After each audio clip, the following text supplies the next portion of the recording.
सूर्यमुदयति अस्तं यत्र च गच्छति तदेवं वन्दे ज्येष्ठे ब्रह्मणे नमः।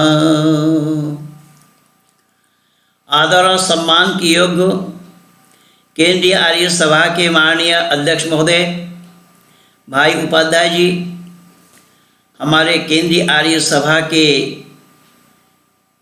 सभी कार्यकर्ता और अधिकारी वर्ग, दूर दराज से विभिन्न आर्य समाज से जुड़े सभी आर्य समाज के कार्यकर्ता और अधिकारीगण और समस्त आर्य बंधु आर्य परिवार, बहुत ही सुंदर और प्रेरणादायक भजन हम और आप सभी मिलकर सुन रहे थे।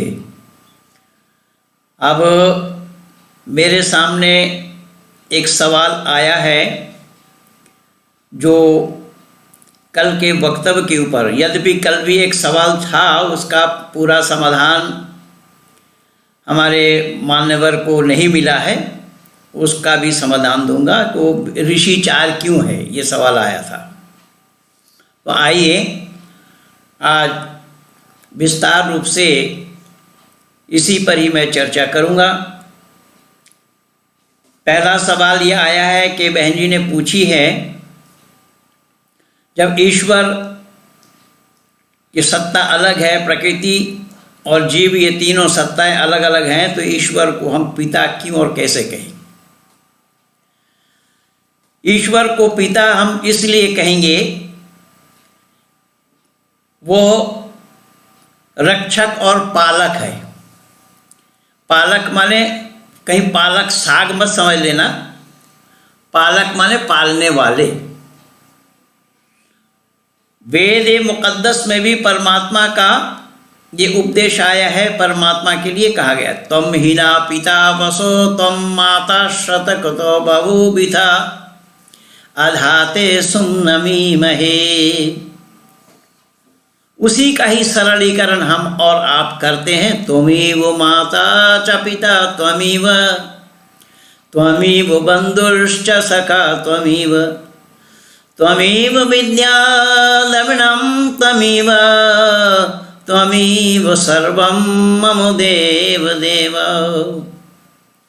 इसलिए कहा गया है कि परमात्मा केवल पिता नहीं है, अपितु पिताओं का भी पिता है, इसलिए परम पिता बताया गया। अब कमाल देखिए, केवल परम पिता ही नहीं, वो पिता के साथ साथ माता भी है, क्योंकि माँ का भी गुण परमात्मा में ही है, माता का गुण परमात्मा में ही है और पिता का गुण भी परमात्मा में है, इसलिए माता और पिता कहा गया। माता का गुण क्या है, मैं परसों बोला था, पुचकारना, आदर करना, और पिता का पालन करना और गुरु का ताड़न करना, और परमात्मा में ये तीनों गुण है। इसलिए परमात्मा पालन करने के कारण फिर पालयति पिता, यानी पालने वाले, और मानव मात्र का ही नहीं अपितु प्राणी मात्र का पालक और पोषक है कौन? परमात्मा। इसलिए परमात्मा को हम पिता कहते हैं। अब कमाल यहां देखिएगा कि जो हमारे आयु के हैं, हम परमात्मा को पिता कहते हैं, और आश्चर्य की बात यह है कि हमारे पिता भी परमात्मा को पिता कहते हैं। तो जब हमारे पिता भी परमात्मा को पिता कहते हैं, तो हमारे लिए चाहिए था पिता के पिता दादा कहना। लेकिन जिम्मेदारी के साथ आज मैं आप लोगों से पूछ रहा हूं, क्या परमात्मा को दादा कहा किसी ने? अगर परमात्मा को दादा कहेंगे तो भी कोई गलती नहीं है। पर पितामह, परमात्मा को केवल पिता ही नहीं, पितामह, पर पितामह कहा गया है। लेकिन कमाल की बात एक और भी मैं बता रहा हूं, वो कमाल की बात यह है कि परमात्मा को हम पिता कहेंगे,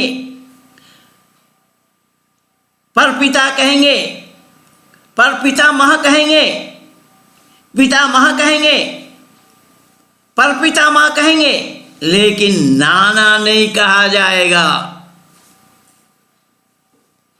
दुनिया में कहीं पर भी किसी को आप नहीं देखे होंगे, नहीं सुने होंगे कि परमात्मा को कोई नाना कह रहा है। परमात्मा को नाना नहीं कहा जाएगा, मामा नहीं कहा जाएगा, मौसा नहीं कहा जाएगा, फूफा नहीं कहा जाएगा, चाचा नहीं कहा जाएगा, ताऊ भी नहीं कहा जाएगा, क्योंकि यह सारा रिलेशन जो है वो लोकाचार के साथ जुड़ा हुआ है। लेकिन पिता, पितामह, पर पितामह ये केवल लोकाचार के साथ जुड़ा नहीं है, वो उसी सुप्रीम पावर के साथ जुड़ा हुआ है। इसलिए परमात्मा को किसी ने नाना नहीं बोला, किसी ने मामा भी नहीं कहा, किसी ने मौसा भी नहीं कहा कि परमात्मा हमारे मौसा हैं, किसी ने चाचा भी नहीं कहा, ताऊ भी नहीं बोला। यही कारण बना कि परमपिता परमात्मा के साथ जो हमारा रिश्ता है, वह रिश्ता ये है कि वो पिताओं का भी पिता, यानी हम तो पिता कहते हैं, हमारे पिता भी पिता कहते हैं, हमारे बच्चे भी पिता कहते हैं, हमारे पिता के पिता वो भी पिता कहते हैं, यानी आदि सृष्टि से लेकर के अब तक परमात्मा को पिता ही कहा गया और माता भी कहा गया, पर नानी नहीं बोला किसी ने। माता है परमात्मा, पर नानी नहीं है, क्योंकि ये सब लोकाचार के साथ जुड़ेंगे। यही कारण बना कि बहुत होशियारी और जिम्मेदारी के साथ इन सब को समझना पड़ेगा, जानना पड़ेगा, तभी परमात्मा को संबोधन किया जाना संभव होगा। लेकिन दुर्भाग्य तो यह है, आज धरती पर विचरण करने वाले मानव उसी परमात्मा को ही नहीं पहचानते। अगर पहचानते होते तो फिर आज ये धरती पर विघटन नहीं होता कहीं पर भी। परमात्मा को भूलने के कारण या भुलाने के कारण ये सारा बखेड़ा हुआ है और हो रहा है। लेकिन परमात्मा कितना बड़ा रक्षक है। तो ओम भूर्भुवः स्वः, ओम शब्द का अर्थ ही तो यही है। ओम के माने है सर्वरक्षक, और सर्वरक्षक केवल और केवल परमपिता परमात्मा है, भिन्न और कोई नहीं। सर्वरक्षक, केवल रक्षक नहीं, सर्वरक्षक। केवल इतना ही नहीं, देखिए उसी गायत्री मंत्र में देखिए, जबकि गायत्री की कोई मंत्र का नाम नहीं है। गायत्री एक छंद है जिसमें 24 अक्षर होते हैं, उसको गायत्री छंद कहा जाता है। विश्वानी देव भी गायत्री है। तो जो हम गायत्री मंत्र को बोलते हैं, इसको गुरु मंत्र भी बोला जाता है, सावित्री मंत्र भी बोला जाता है। गायत्री तो है ही। इसमें शब्द आया है ओम भूर्भुवः स्वः तत्सवितुर्वरेण्यं भर्गो देवस्य धीमहि धियो यो नः प्रचोदयात्। ऋषि दयानंद ने कितना सुंदर इसका अर्थ किया है, देखिएगा। ऋषि दयानंद के मंतव्य को अगर धरती पर विचरण करने वाले जिनका नाम मानव पड़ा है, अगर ये मानव कहलाने वाले ऋषिवर देव दयानंद के उद्गार को समझ गए होते, विचार को समझ गए होते, मंतव्य को समझ गए होते, तो मानव का उत्थान होता। लेकिन मानव अपना उत्थान नहीं चाहा। ऋषि दयानंद को टरका कर, ऋषि दयानंद को बाईपास करके स्वामी विवेकानंद को ला खड़ा किया, जो बहुत बड़ी भूल है ये। तो मैं निवेदन कर रहा हूं, ऋषि दयानंद यहां क्या बोल रहे हैं, देखिएगा। ओम भूर्भुवः स्वः। ओम नाम परमात्मा का निज नाम है, यद्यपि परमात्मा के असंख्य नाम है। एकम सद विप्रा बहुधा वदंती, परमात्मा एक है, ज्ञानी लोग उसको बहुत से नामों से पुकारते हैं। लेकिन बंधु याद रखिएगा, बहुत से नामों में अल्लाह नाम नहीं है, उन बहुत से नामों में राम नाम भी नहीं है। अब लोगों ने इसको गलत तरीके से लिया है। अब यहां ऋषि दयानंद क्या बता रहे हैं, देखिएगा कि वह परमात्मा सुख का देने वाला और दुख विनाशक, यह स्वाभाविक है। जो सुख लेगा वही दुख विनाश कर सकता है, क्योंकि सुख पाने के साथ दुख दूर होगा। सुख आ गया तो दुख दूर हो गया, और सुख का देना दुख का दूर करना ये क्षमता केवल और केवल परमात्मा के साथ है, परमात्मा के पास है। परमात्मा से अलग कोई ऐसा धरती पर नहीं जो हमें सुख दे और दुख दूर करे। लेकिन शर्त यहां पर यह है कि हम केवल सुख चाहेंगे तो बात बनेगी नहीं, सुख वाला काम करना पड़ेगा। हमारा काम है नहीं, हमारा काम दुख वाला है, तो हम सुख नहीं पा सकते, और परमात्मा सुख देगा भी नहीं, क्योंकि सुख देगा तब जब हम सुख वाला काम करेंगे। अगर काम हम दुख वाला कर रहे हैं और वो सुख दे तो उस पर दोष लगेगा। इसलिए आचरण पहले है। तो परमात्मा सुख का देने वाला, दुख विनाशक, वो प्राणों से भी प्यारा।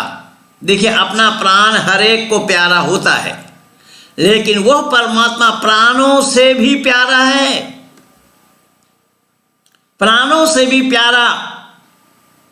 इस कारण तत्सवितुर्वरेण्यम, हम सब आपको वरण करते हैं। अब अंदाजा लगाइए जरा, हमने वरण किसको किया? परमात्मा को। जान करके किया या अनजान में? तो जान करके किया। कैसे जाना? कि वो सर्वरक्षक है, सुख का देने वाला, दुख विनाशक है, प्राणों से प्यारा होने के कारण ही उसको वरण किया। तो जब हम उसको वरण कर चुके तो हम मांगने के हकदार बन गए, अधिकारी बन गए। तो हमने मांगा, क्या बोला, क्या मांगा? धियो यो नः प्रचोदयात्।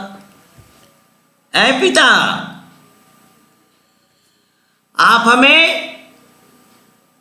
विवेक दीजिए, ज्ञान दीजिए, बुद्धि दीजिए, क्योंकि बुद्धि के बिना पर मानव जीवन सफल होना संभव है। अगर बुद्धि मारी गई तो मानव जीवन का सफल होना संभव नहीं है। अब परमात्मा से मांगने की बात जहां पर वेद में बताया गया है और ऋषि दयानंद ने दिया है, बताया है, ऋषि दयानंद के मंतव्य है परमात्मा से मांगनी चाहिए, केवल बुद्धि मांगो। धियो यो न प्रचोदयात् की मांग करो। लेकिन आज तो दुर्भाग्य है कि परमात्मा से विवेक बुद्धि की मांग नहीं की जा रही है। क्यों बुद्धि क्यों मांगे? तो ऋषि कह रहे हैं कि अगर तुम्हारी बुद्धि सही है तो सारा काम सही होगा, अगर बुद्धि सही नहीं है, बुद्धि बिगड़ गई हो तो एक भी काम सही होने वाला नहीं है। अगर दिमागी संतुलन बिगड़ गया, दिमागी संतुलन हम खो बैठे तो एक भी काम सही नहीं होगा। इसीलिए वो पिता जिसको हमने वरण किया उसी से हम मांग रहे हैं, पिता आप हमें बुद्धि दीजिए। लेकिन दुर्भाग्य है कि हम आर्य समाज के लोग, वेद के जानने वाले मानने वाले लोग ही परमात्मा से प्रार्थना नहीं कर रही है। मंत्र हम तो बोलते ही हैं, और मंदिर में जहाँ पर मूर्ति पूजा करते वो लोग भी यही बोलते हैं। तो जब वो लोग भी यही बोलते हैं तो क्या वहाँ अर्थ बदल जाता है? बिल्कुल नहीं। अब खूबी की बात यह है कि हम और आप, जो हम आर्य कहलाने वाले लोग हैं या आर्य समाज से संबंधित हैं, आर्य समाज से जुड़े हुए हैं, हम लोग जान करके इस मंत्र का उच्चारण करते हैं और पौराणिक जगत वाले अनजान में ही मंत्र का उच्चारण करते हैं। वो मंत्र के अर्थ को जानते नहीं। वो मंत्र के अर्थ को जानते नहीं, उस पर चिंतन भी नहीं करते, ये भी नहीं समझने का प्रयास करते हमने बोला क्या। इसलिए वो जुबानी रट रहे हैं, क्या बोला उनको नहीं मालूम। तो ऋषि दयानंद का कहना है, ऋषि दयानंद के मंतव्य हैं कि ऐ दुनिया के लोगों, जब परमात्मा को हमने जाना, जान करके ही उसको वर्ण किया, और जाना क्या कि वो सुख का देने वाला, दुख का विनाशक, प्राणों से भी प्यारा, इसलिए उसको वर्ण किया। तो जब उसको वर्ण किया, उसी से मांगो। क्या मांगा?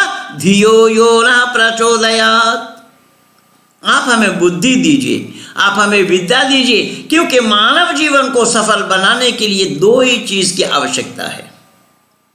अगर विद्या है, बुद्धि नहीं तो बात बनने वाली नहीं। अगर केवल बुद्धि है, विद्या नहीं, तो भी बात बनने वाली नहीं है। इसलिए क्या चाहिए? तो ऋषियों ने बोला है, ऋषियों ने बतलाया है कि दो चीज मांगिए, विद्या मांगिए और बुद्धि मांगिए। मानव जीवन को सफल बनाने के लिए दो चीज की आवश्यकता होती है। लेकिन आज हमने क्या किया? हम देखते क्या है, सुनते क्या है? आज लोग कह रहे हैं ऐसे वैसे को तो दिया है, मुझे भी जरा लिफ्ट करा दे, मोटर बंगला कार दिला दे, एक नहीं तो चार दिला दे, ये कह रहे लोग। ऋषि दयानंद कह रहे हैं लोगों, अगर तुम्हारी बुद्धि सही है तो मोटर बंगला चार नहीं न मालूम कितने खड़े होंगे, और तुम्हारी बुद्धि मारी गई तो कुछ भी होने वाला नहीं है। और परमात्मा से ये चीज मांगने की नहीं है, ये वस्तु परमात्मा से मांगने की नहीं है। अब परेशानी हम लोगों के साथ क्या है कि परमात्मा देने वाले क्या है, इसको जान करके ही मांगना पड़ेगा या बिना जाने मांगेंगे। उदाहरण के रूप में कोयला के दुकान में जा करके कोई रुई मांगे, तो कोयला की दुकान में जा करके रुई मांगने से मिलना संभव होगा क्या? बिल्कुल नहीं होगा। यहां पर भी बात ठीक उसी तरीके की है। अब आप कहेंगे कि परमात्मा के पास तो सब कुछ है, वो कोयला भी है और रुई भी है, तो क्यों नहीं मिलेगा? परमात्मा की ये मर्यादा के खिलाफ है कि परमात्मा के पास ये वस्तु मांगने की है ही नहीं है। इसलिए ऋषियों ने क्या बोला? मांगो, शौक से मांगो, खूब मांगो। क्या मांगो? धियो यो न प्रचोदयात्, ऐ परमात्मा आप हमारी बुद्धि दीजिए हमें। अरे बुद्धि तो भाई इसका केवल साधारण नाम है, लेकिन इस बुद्धि को जितनी पैनी बनाते जाएंगे, जितना तेज करते जाएंगे, जितना धार लगाते जाएंगे, इसका नाम बदलता जाएगा। इसी बुद्धि का ही नाम है मेधा, इसी बुद्धि का ही नाम है सुमेधा, इसी बुद्धि का ही नाम है प्रज्ञा, इसी बुद्धि का ही नाम है ऋतंभरा। इसलिए परमात्मा से कई बार भजन के माध्यम से भी लोग गाते हैं, परमात्मा से विनती करते हैं, ऐ परमात्मा आप हमें ऋतंभरा बुद्धि दीजिए। तो यही कारण बना कि धरती पर लोग परमात्मा को वो पिता होने के कारण ही ये सब मांग उनसे हो रही है। अगर वह परमात्मा पिता न हुए होते तो उनसे ये मांग ना होती, क्योंकि पालनहार वही है, वो हमारे पालने वाले हैं, और हमारे पालने वाले होने के कारण ही परमात्मा से हम मांगने के हकदार बने। क्यों? हमने बोला ना तत्सवितुर्वरेण्यम, हम आपको वरण करते हैं, तो वरण तो हमने जान करके किया, तो जब वरण किया जिसको उससे मांगेंगे, नहीं तो किससे मांगेंगे? लेकिन जरा अंदाजा लगाइए कि परमात्मा को छोड़कर किसी और को वरण किया क्या? इस मंत्र में परमात्मा को ही वरण किया गया, बताया तत्सवितुर्वरेण्यम। परमात्मा को छोड़कर और किसी को वरण नहीं किया गया। जो परमात्मा को वरण किया तो उसी परमात्मा से हम मांगने के हकदार बन गए, और वो पिताओं का पिता होने के कारण संतान किससे मांगे? पिता से नहीं मांगेंगे, किससे मांगेंगे? यही कारण बना। लेकिन दुर्भाग्य ये है कि हम धरती पर मानव कहलाने वालों ने उस पिता के बारे में जानकारी नहीं ली, जानकारी लेने का प्रयास नहीं किया। हमने जानने का प्रयास नहीं किया। अगर जानने का प्रयास करते होते तो कोई शंका यहाँ पर आना संभव नहीं था, कोई सवाल यहाँ पर आना संभव नहीं था। लेकिन दुर्भाग्य तो यह है, हमने गहराई से जानने का प्रयास नहीं किया। अब हमने जिसके मन में आया जो वो उसको वर्ण किया। जैसा राम को ही ईश्वर मानते हैं लोग। अब देखिएगा, राम को ईश्वर मान रहे हैं, लेकिन राम के अंदर में वो गुण नहीं है जो गुण परमात्मा में है। जो गुण परमात्मा में है वो गुण राम में नहीं है। तो हम लोग क्या करते हैं, हम लोग देखते हैं दुनिया में, आप लोगों ने भी देखा होगा, लोग कहते हैं राम नाम सत्य है, या नेपाल वाले भी कहते हैं राम नाम सत्य है, या धरती पर कोई ऐसा है कि हाँ वो ये कहे कि राम नाम असत है। राम नाम असत है ये कोई नहीं कहता, सब कहते राम नाम सत्य है। लेकिन कहां पर है सत्य?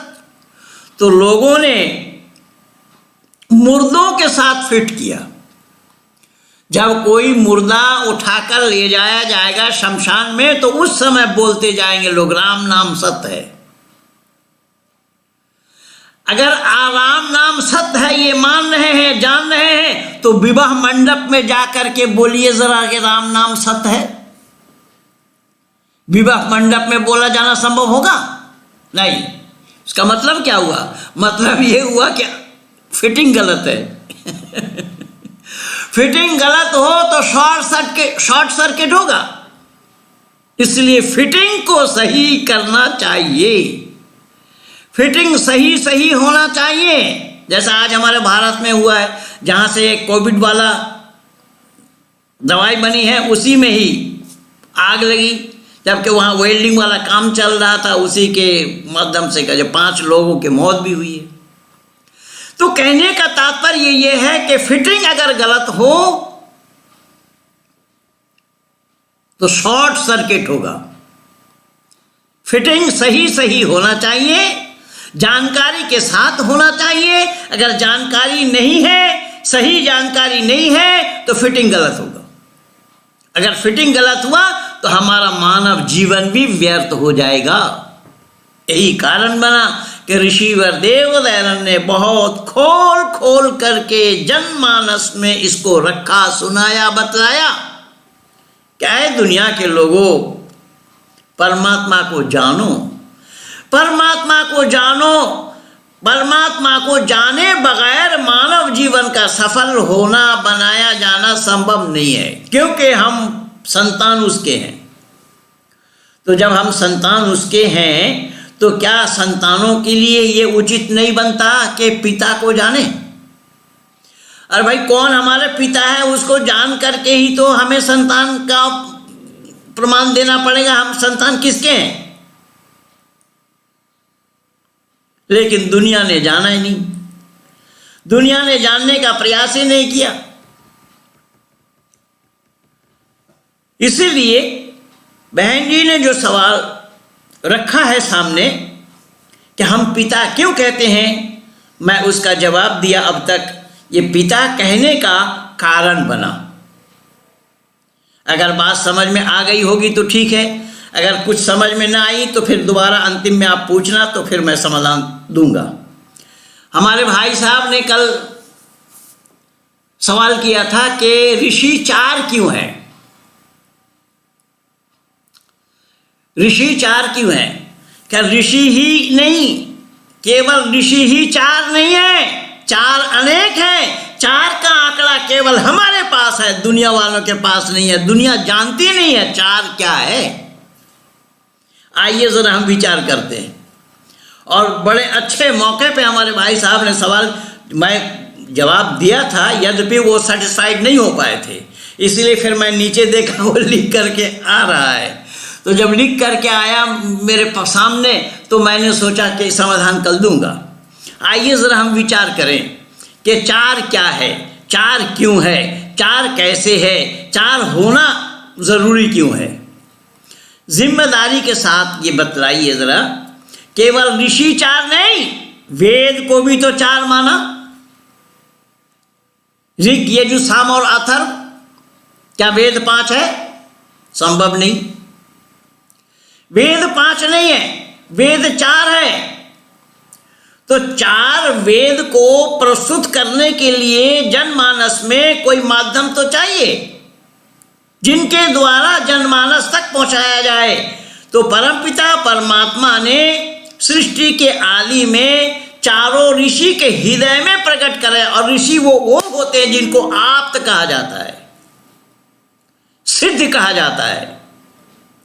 लेश मात्र भी उनमें कोई, और हर प्रकल्प में, जैसा अभी ये कलयुग चल रहा है ना, तो हर युग के प्रकल्प में ऋषि 4 ही होते हैं, वेद 4 ही होता है, उपवेद भी 4 ही होता है, वेदांत, ये जितने भी हमारे 1132 शाखाएं हैं,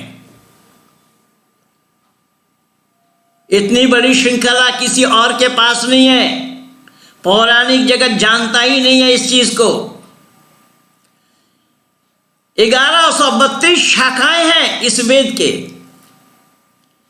और ये जो का तू हर प्रकल्प में रहना है, हर युग में रहना है, हर युग के आरंभ में रहना है, सत में हो, द्वापर में हो, त्रेता में हो या कली में। लेकिन हमने यहां पर एक काम और किया, हमने कली बोला तो कली, तो अरे ये कली है यार, तो क्या हुआ? कली है तो क्या हुआ भाई? कली है तो बोलिए तो होना है भाई, कली है, अरे कुछ भी हो जाएगा, कली है। कली के माने कुछ होना थोड़ा ही है। अरे कली के संचालन करता कौन है? परमात्मा। अगर परमात्मा कुछ भी कर दे तो दोष परमात्मा पर नहीं लगेगा क्या? बहुत बड़ी भूल है। कली क्या है इसको लोगों ने जाना नहीं। कली के माने इन लोगों ने गाली ही समझ लिया। अब कली नहीं है, गाली है। अरे यार ऐसा थोड़ी है। कली एक शेड्यूल पीरियड का नाम है। 4 अरब 32 करोड़ वर्ष का नाम कली है। इसका डबल द्वापर, उसका डबल त्रेता, उसका डबल सत। ये इस तरीके से कल मैं पूरा आंकड़ा दे दूंगा आप लोगों को। तो मैंने निवेदन किया कि ये जो पीरियड है, इस पीरियड में अगर आप कहेंगे कि कलयुग है इसलिए कलयुग में ये होगा, अरे भाई क्या सतयुग में नहीं था? क्या राम के काल में रावण नहीं थे? मर्यादा पुरुषोत्तम राम के काल में रावण था या नहीं? और योगेश्वर कृष्ण के काल में कंस था या नहीं? ये सब युग में रहेगा। इसलिए युग दोषी नहीं है। युग तो शेड्यूल एक पीरियड का नाम है, एक निर्धारित पीरियड का, दिनों का नाम है, लेकिन लोग जानते नहीं है। मैं पिछले दिन हॉलैंड में था तो वहां पर सुभाष काक, डॉक्टर सुभाष काक जो अमेरिका से आए हुए थे, तो वो ये कह रहे थे कि पाश्चात्य विद्वानों ने ये किया, ये विद्वानों ने ये किया, ये विद्वानों ने ये किया। वो भारत का नाम ही नहीं लिया। मेरे से सहन नहीं हुआ। उसके बाद एक भजन था, उसके बाद मेरा था कार्यक्रम। तो मैंने वहां सवाल उठाया कि मानिए डॉक्टर साहब, आप तो बोल रहे हैं फलाना विद्वान ने किया कि भारत नहीं किया, पर दुनिया के विद्वानों को ज्ञान दिया किसने? भारत ने दिया है। तो भारत ने दिया है, कैसे दिया है? मैंने कहा कि मैं एक सवाल करता हूं। सामने मंच पे बच्चे सब बैठे थे। मैंने कहा ये बच्चे के पिता कौन है, कौन बताएगा? बच्चे के पिता कौन है ये किसी को नहीं मालूम। एक मां को छोड़कर मां ही बता सकती है बच्चे के पिता कौन है। लेकिन आज मैं मां पर नहीं बोलूंगा, वो अंतिम दिन सुनाऊंगा मां क्या है। तो बच्चे के पिता कौन है ये केवल मां जानती है। मां के सिवा पिता को भी मालूम नहीं। जो पिता जन्मदाता है उस पिता को भी पता नहीं होता कि वो उसके पिता हैं। मां जानती है। इसलिए दुनिया वालों ने इस सच्चाई को जाना नहीं। दुनिया वालों ने विज्ञान की महत्व दी। मैंने कहा डॉक्टर साहब आप विज्ञान विज्ञान कह रहे हैं, जो गणित की बात आप कह रहे हैं, तो गणित आपकी कहां से शुरू होती है? तो उन्होंने बोला 1। मैंने कहा 1:15। अब 1:15 बोलते ही वो मेरे मुंह ताकने लगे। मैंने कहा भाई 1 हुआ कहाँ, अभी तो 1:15 है। अरे 1:15 नहीं, आधा है, आधा नहीं, क्वार्टर है। 1 कहाँ मिला आपको? 1 कहाँ से पाएंगे आप? 1 पाने के लिए 0 से चलना पड़ेगा। जो वैदिक परंपरा है, ऋषि परंपरा है, वैदिक तत्व है, वैदिक ज्ञान है। इसलिए याद रखिएगा कि वेद 4 होने के कारण उन्हीं 4 वेदों को, जब मैं बोला था पहले ही, वेद 3 भी है, 2 भी है, 1 है मूलतः, लेकिन 4 कांड है, ज्ञान, कर्म, उपासना और विज्ञान। ये 4 कांड को 4 ऋषि ने बांटा, और ऋषि वही होते हैं जो मुक्त आत्माएं होती हैं, वो ऋषि होते हैं। अब आइए जरा विचार करके देखिए कि केवल वेद 4 नहीं, केवल ऋषि ही 4 नहीं। अगर मैं आप लोगों से ये पूछूं कि वर्ण कितने हैं, वर्ण कितने हैं? हाँ जी बिल्कुल, देखिए यहां पर भाई साहब दिखा रहे हैं वर्ण 4 है। भाई साहब कई सवाल थे। ये वर्ण 4 हैं, ब्राह्मण, क्षत्रिय, वैश्य और शूद्र। ये वर्ण 4 हैं। तो क्या ये वर्ण जन्म से होता है?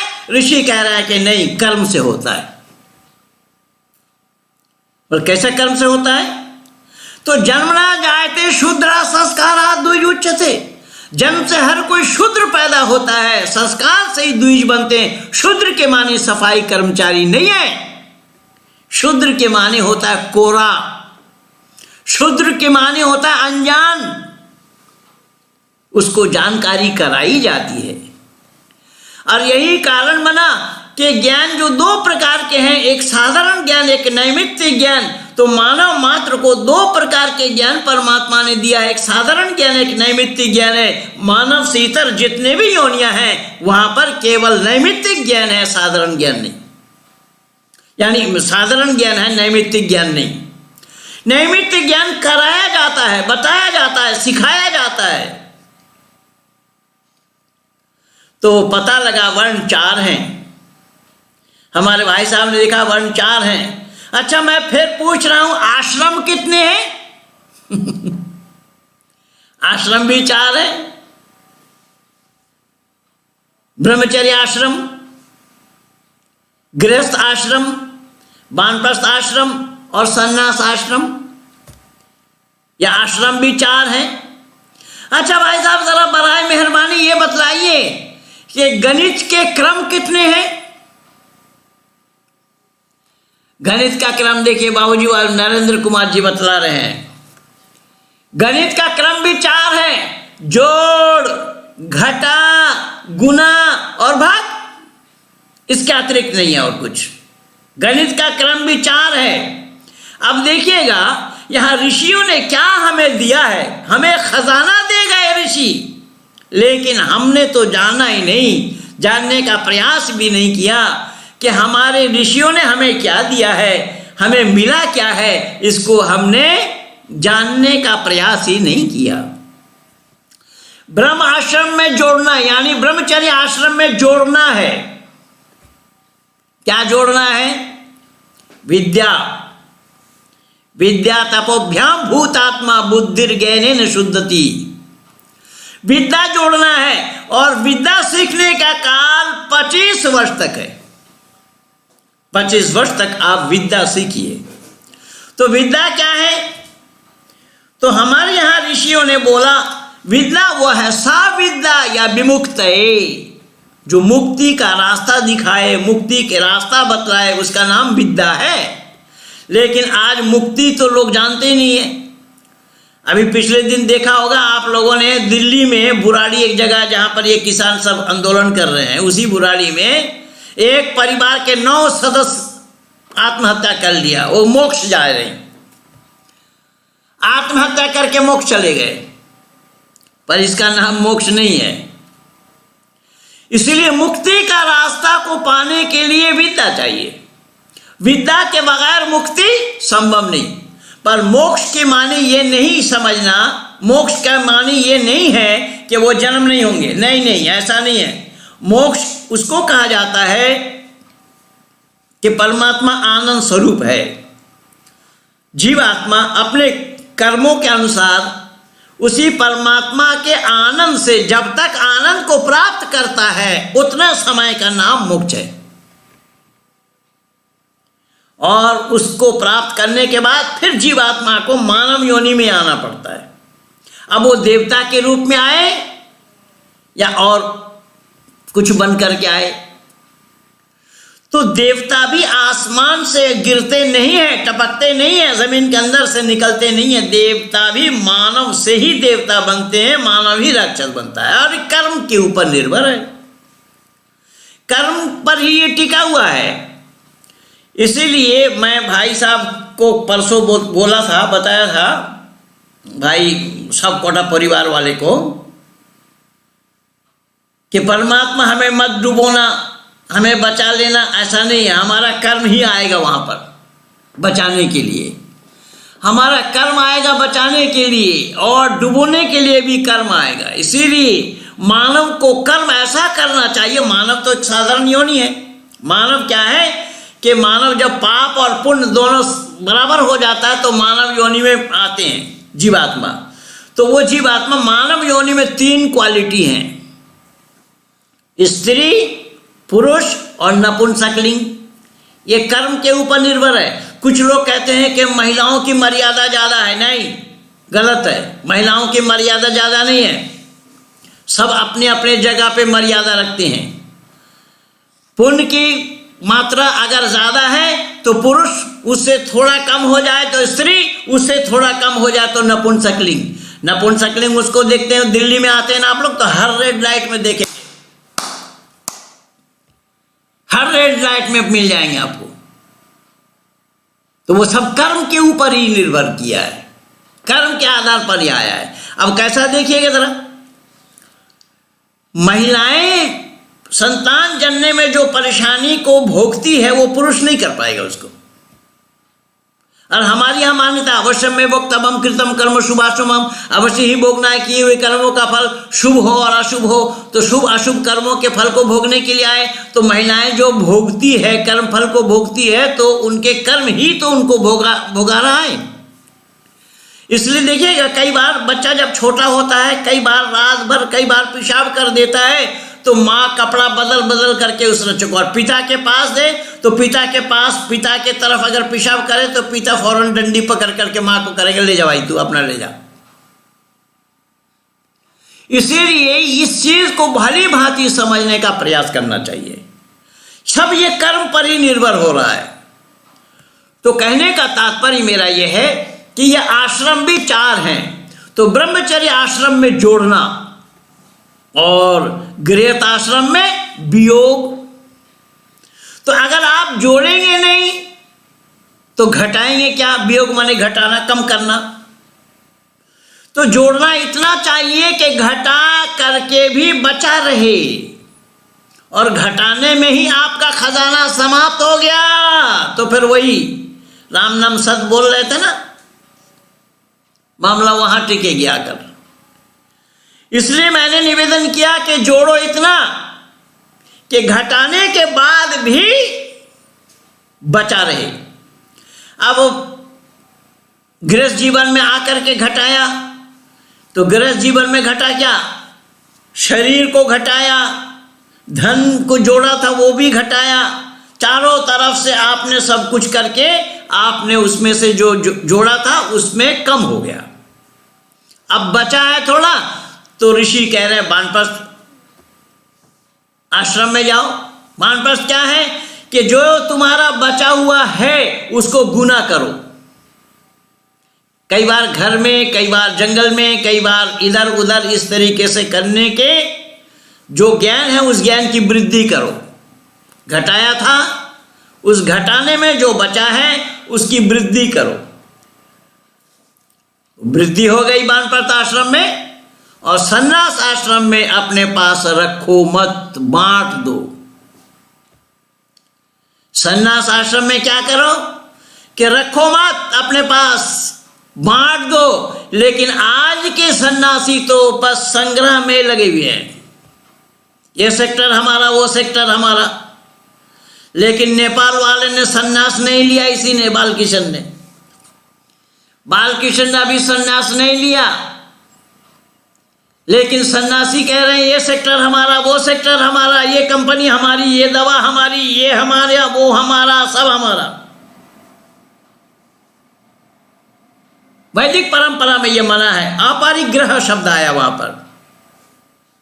योग विषय में जब जाएंगे तो योग माने वो नहीं जो फूफू कर रहा है, वो योग नहीं है। फूफू करना योग नहीं है, आसन भी नहीं है। आसन तो उसको बोला गया ध्यानम निर्विषय मनः, अपने मन को निर्विषय बना लेने का नाम आसन है। तो आसन स्थिरम सुखम आसनम, स्थिर पूर्वक ज्यादा देर तक बैठने का नाम आसन है। मैं फू फू कर रहा है, वो आसन भी नहीं है। तो मैंने यहां पर थोड़ा सा संकेत किया कि बालकृष्ण वो नेपाल का है, इसलिए उन्होंने सन्यास नहीं लिया। बोला भाई हम इकट्ठा करने लगे हैं तो हम सन्यास नहीं लेंगे, अब इकट्ठा कर लें फिर बाद में देखेंगे।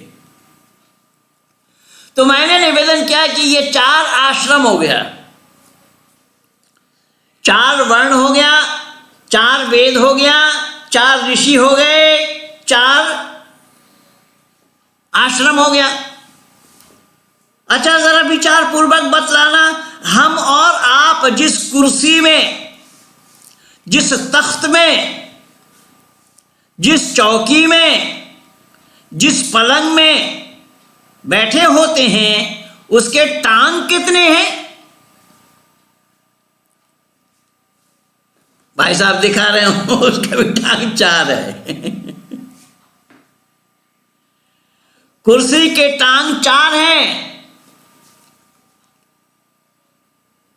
चारपाई का टांग 4 है, पलंग का टांग 4 है, ये सब 4 पांव है। अच्छा एक हटा लीजिए जरा, एक हटा लेने से क्या होगा? तो भाई साहब मुंडी हिला रहे हैं, कह रहे हैं नहीं होगा। कि क्या नहीं होगा? कि जिधर से आप निकालोगे उस पर लुढ़क जाएंगे। यानी 3 से काम चलने वाला नहीं है, 4 ही रहना पड़ेगा। इसीलिए सवाल आपका ही था, अब आपने ही एग्री किया है, इसीलिए ऋषि 4 ही हैं। 3 टांग से काम चलने वाला नहीं, टांग 4 होना चाहिए। अब मानव भी 4 पैर वाला है। आप लोग भी हैरान हो रहे हैं कि पंडित जी आज क्या बोलना चाह रहे हैं। मानव को 2 पैर है, ये कह रहे 4 पैर है। जी यही तो समझना है, इस चीज को दुनिया ने जाना नहीं है कि मानव 4 पैर वाला है, बाकी जितने हैं वो 2 पैर वाले हैं। मानव 4 टांग कैसे हैं देखिए जरा, 4 पांव कैसे हैं मानव के? धर्म, अर्थ, काम और मोक्ष कितना हुआ? 4। धर्म, अर्थ, काम और मोक्ष ये 4 हैं। और मानव से इतर वहां पर ना तो धर्म है और ना मोक्ष है, वहां पर अर्थ है और काम है। अब सवाल पैदा होता है कि जहां पर धर्म, अर्थ, काम और मोक्ष है, तो हम अगर केवल अर्थ को ही संग्रह में लग जाएंगे तो इसका उल्लंघन हो रहा है, ये नहीं हो पाएगा। इसलिए हमारे टांग 4 हैं। बोले केवल टांग 4 नहीं, फिर मैं पूछना चाहूंगा कि दिशा कितने होते हैं? दिशा, दिक, भाई साहब दिखा रहे हैं दिक भी 4 होते हैं। दिक कितना होता है? दिक भी 4 होता है। 4 कौन कौन सा? तो लोग कहेंगे पूरा, पश्चिम, उत्तर, दक्षिण। सही है? Agree to you? दिशा कितने हैं? 4 हैं। उन चारों का नाम क्या बोला? पूरब, पश्चिम, उत्तर, दक्षिण। सहमत हैं आप लोग? भाई जोर से मुंडी हिलाइए सब कोटा परिवार, संकेत दे रहे हैं आप सभी। लेकिन ऋषि दयानंद क्या कह रहे हैं जरा सुनिए, क्या कमाल किया है ऋषि ने। ऐ दुनिया वालों, कि ऋषि दयानंद के मंतव्यों को जानने का समझने का प्रयास ही नहीं किया। ऋषि दयानंद ने कितना सुंदर समाधान दिया है। ऋषि कह रहे हैं कि पूरा पश्चिम उत्तर दक्षिण करोगे या कहोगे बताओगे तो क्रॉस हो जाएगा। क्रॉस, क्रॉस माने काट पीट, और क्रॉस चिन्ह होता है मेडिकल लाइन का, जिसको क्रॉस चिन्ह कहा जाता है। लेकिन ऋषि दयानंद कह रहे हैं जहां ये मेडिकल लाइंस का क्रॉस चिन्ह होता है, रेड लाइट, उसको रेड लाइट बोलते हैं बाहर कंट्री में। और रेड लाइट किसको बोला जाता है, आप सारे समझदार हैं, सब जानते हैं। लेकिन ऋषि दयानंद क्या कह रहे हैं देखिएगा। ऋषि दयानंद कह रहे हैं कि पूरा पश्चिम उत्तर दक्षिण नहीं। तो ऋषि दयानंद ने केवल बोला नहीं, उन्होंने करके दिया, प्रैक्टिकल किया। जिस मंत्र का नाम है आगमर्शन मंत्र। आगमर्शन मंत्र में क्या बोला गया, ओम प्राचीदिग्निरधिपतिरशितो रक्षितादित्य ईशवः तेभ्यो नमोधिपतिभ्यो नमो रक्षितिभ्यो नमः ईशुभ्यो नमः इभ्यो अस्तु योऽस्मान् द्वेष्ट्रियं वयं दिश्मस्तं भोजं भेदद्मः। प्रातीची पूरब, ऋषि दयानंद कह रहे हैं ऐ पूरब दिशा का स्वामी परमात्मन, आप पूरब की तरफ से हमारी रक्षा करें। आपके सिवा और कोई रक्षक नहीं है। अगर आप हमारी रक्षा नहीं करते हैं तो हमारा जीवन सफल नहीं हो पाएगा। और आपको वरण किया है, सौंपा है आपको, इसीलिए ऐ परमात्मा आप पूरब की तरफ से हमारी रक्षा करें। आप अगर रक्षा नहीं करेंगे तो हम घाटे में रहेंगे, खसारे में रहेंगे। ऐ परमात्मा आपको ही बारंबार नमस्कार हो। धीपतिभ्यो नमो रक्षितिभ्यो नमः शुभ्यो नमः इभ्यो वस्तु। आपके सिवा और कोई रक्षा करने वाला नहीं है, इसीलिए आपको बारंबार नमस्कार है। प्राची से कहां चले गए, ओम दक्षिणादिगिंद्रोधिपतिस्तिरक्षिराजी रक्षिता पितर ईशवः फिर तिभ्यो नमो धिपतिभ्यो नमो। पूरब से अब पश्चिम नहीं, पूरब से दक्षिण। ऐ दक्षिण दिशा का स्वामी परमात्मन, आपके सिवा और कोई नहीं है रक्षा करने वाला, क्योंकि आप इस ब्रह्मांड के मालिक हैं और हम आपके संतान हैं। ऐ पिता, ऐ परम पिता परमात्मन, आप ही केवल रक्षा करने वाले हैं। आप हमारी रक्षा करें। आप अगर रक्षा नहीं करते हैं हम घाटे में रहेंगे, खसारे में रहेंगे। ऐ परमात्मा हमारा मानव जीवन का सफल होना या बनना संभव नहीं होगा। आपको बारंबार नमस्कार हो। ओम प्रातीची दिग्वरुणोधिपति प्रिदाकु रक्षिता अन्नम ईशवः। ऐ पश्चिम दिशा का स्वामी परमात्मन, पश्चिम के तरफ से हम हमारी रक्षा करें। आपके सिवा और कोई रक्षक नहीं है और आपके सिवा हमने वरण भी किसी और को नहीं किया। जब आपको हम रक्षक मानते हैं जान करके ही, और आपके सिवा रक्षा करने वाला कोई नहीं है, तो आप पश्चिम की तरफ से हमारी रक्षा करें। आपको बारंबार नमस्कार हो। ओम उदीची दिक्षोमोधिपति सजो रक्षिता शनि ऋषभः फिर तिभ्यो नमो धिपतिभ्यो नमो। ऐ उत्तर दिशा का स्वामी परमात्मन, आप उत्तर की तरफ से हमारी रक्षा करें। आपके सिवा और कोई रक्षा करने वाला नहीं है और हम आपके संतान हैं। हम आपको वरण करने वालों में से हैं, आपको ही वरण किया है। ऐ परमात्मा, आप हमारी रक्षा करें और आपको बारंबार नमस्कार हो। ये तो हो गया 4 दिशा, लेकिन ऋषि दयानंद यहीं तक नहीं रुके। यहाँ ध्रुवा भी है और ऊर्ध्वा भी है। ओम ध्रुवा दिग्विष्णुरधिपति कल्माश ग्रीव रक्षिता वीरुध ईशवा। फिर तिब्बो नमो अधिपति बनो। ऐ परमात्मा, आप जमीन की तरफ से हमारी रक्षा करें।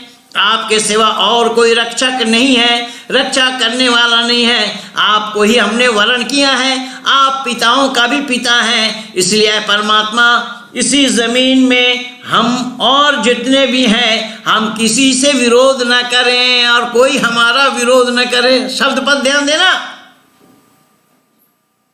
हम किसी से विरोध न करें और हमारा विरोध भी कोई न करे। जब हम विरोध करेंगे तो हमारा विरोध होगा, हम विरोध नहीं करेंगे तो नहीं होगा। इसका मतलब ये हुआ कि स्वयं को आचरण करना पड़ेगा, जिसको कहा गया है आत्मा नाम प्रतिकूलानि परिश्राम न समाचरेत। महाभारत के भाषा में कहा गया है, अपने आत्मा के लिए जो सही न लगे, औरों के लिए ऐसे विचार भी अपने मन में नहीं लाना। अब उदाहरण के रूप में देखिए, जरा इसी में मैं आप लोगों को ये बता रहा हूं, हमारे भारत में अभी एक आंदोलन चल रहा है जिसको किसान आंदोलन के नाम से लोग पुकार रहे हैं। अब ये 26 तारीख को जो हमारा प्रजातंत्र दिवस है, रिपब्लिक डे है, उस रिपब्लिक डे में ये चाहते हैं हम ट्रैक्टर रैली निकालेंगे। क्यों भाई? ये देश तुम्हारा नहीं है? और मैं दावा के साथ कहता हूं, आज आप लोगों के बीच में कह रहा हूं, आप लोगों के सानिध्य में बैठ करके कह रहा हूं, अगर ये देश को ये अपना मानते होते तो देश विरुद्ध आचरण क्यों करते? और यहां परमात्मा से कहा जा रहा है, परमात्मा, हम किसी का विरोध न करें और कोई हमारा विरोध भी ना करे। तो जब ये देश आपका है तो प्रजातंत्र दिवस क्या पाकिस्तान वालों का है? प्रजातंत्र दिवस भी तो आपका है। अगर आप देश की मर्यादा को समझते होते, देश की मर्यादा को जानते होते, तो क्यों जबरदस्ती कर रहे हैं? जबकि सरकार ने कह तो दिया है, हम 2 साल के लिए टाल रहे हैं, फिर भी जबरदस्ती किए जा रहे हैं। और जबरदस्ती कर रहे हैं कौन? इसमें किसान एक भी नहीं है, ये सब नक्सली लोग हैं, भारत विरोधी हैं। कहीं खालिस्तान पंथी है तो कहीं चीन पंथी है। और चीन ने कितना पैसा दिया होगा इन लोगों को, ये तो सरकार बताएगी बाद में, छानबीन करने के बाद।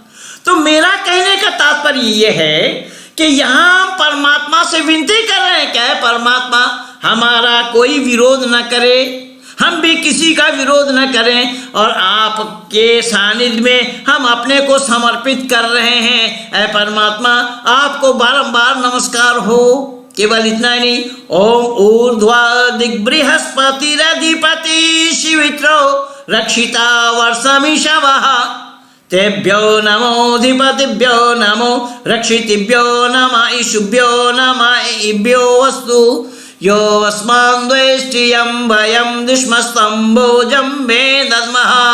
ऐ आसमान की तरफ से रक्षा करने वाला स्वामी, ऐ ऊपर की तरफ से रक्षा करने वाला स्वामी परमात्मा, आप तो हर जगह ओतप्रोत हैं, आप तो सर्वव्यापक हैं। ऐ परमात्मा, लेकिन फिर भी हमने ये मनसा परिक्रमा करते हुए, मनसा परिक्रमा का मंत्र का उच्चारण करते हुए 4 दिशाओं से नहीं अपितु 6 दिशाओं से, एक हाथ पूरा और दूसरे हाथ का एक उंगली, कि हम 6 दिशाओं से आपका सानिध्य लाभ करना चाहते हैं। क्योंकि आपके सिवा और कोई नहीं है हमारा रक्षा करने वाला, हमारा रक्षक।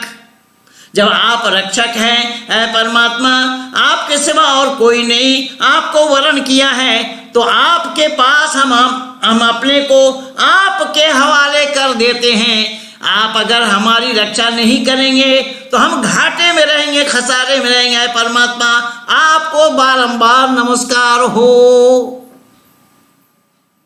ये है वैदिक मर्यादा और ये है 4 की आंकड़ा। यद्यपि बड़ा लंबा विषय है, मैं बहुत बोलता हूँ और मुझे भी बोलने की आदत है। मैं 6 घंटा 10 मिनट मेरा कंटिन्यू रिकॉर्ड है, 6 घंटा 10 मिनट 7 घंटा 10 मिनट लगभग। तो खैर, कहने का तात्पर्य मेरा ये है, लेकिन मैं सबको बिठा नहीं रखूंगा। आज तो समय लिमिटेड है, समय निर्धारित है और इस निर्धारित समय का अतिक्रमण करना ये ठीक नहीं है, क्योंकि इसी का नाम हिंसा है। जबकि अहिंसा का परिभाषा बड़ा लंबा है। जितना समय हमें आपने दिया, अगर उसका अतिक्रमण किया तो हिंसा है। इसको न करना। आपके नेपाल में मैं एक बार कलैया में था, आप लोगों ने इसको खबर नहीं दिया, ना तो रोहतट वालों को खबर दिया, ना बारा वालों को खबर दिया, ना परसा वालों को खबर दिया, कोई नहीं जुड़े इसमें। और ये 3 जिला में मेरा ज्यादा आना जाना था नेपाल में है। बलराम गिरी जी हैं रोहतट जिला में, बहुत याद करते रहते हैं, बहुत कार्यक्रम कराते रहते हैं, बहुत बार। तो मैं वहाँ क्या नाम कलैया में था, तो कलैया में पुष्पा शास्त्री रेवाड़ी वाली वो बोल गए, वो उसको जो समय दिया था पास हो गया। मेरा नंबर था, मैं आया मंच पे, बोले भाई महेंद्र पाल जी से 5 मिनट ले लूंगा। मैंने कहा कि भाई तुझे जो दिया उसमें तू अपनी बात पूरी नहीं कर पाई और 5 मिनट का महेंद्र पाल का समय क्यों लेगी तू? और इसका नाम हिंसा है और हम अहिंसा का पाठ पढ़ा रहे हैं यहाँ दुनिया को। इसीलिए आचरण पहले है। ऋषि दयानंद ने बोला, मनस से एकम वचन से कम कर्मण ने एकम, जद जपोति तद कार्य करोति। जैसा बोलो वैसा काम करो। तो जो समय आप लोगों ने मुकर्रर किया था, जो समय हमारे लिए आप लोगों ने निर्धारित किया था, मैं उसी में ही अपनी वाणी को समाप्त कर रहा हूं। आप सबको परेशान न करते हुए, आप सबका धन्यवाद और शुक्रिया अदा करते हुए आज भर के लिए मैं अपने वाणी को यहीं पर विराम दे रहा हूं। कहिए सत्य सनातन वैदिक धर्म की जय।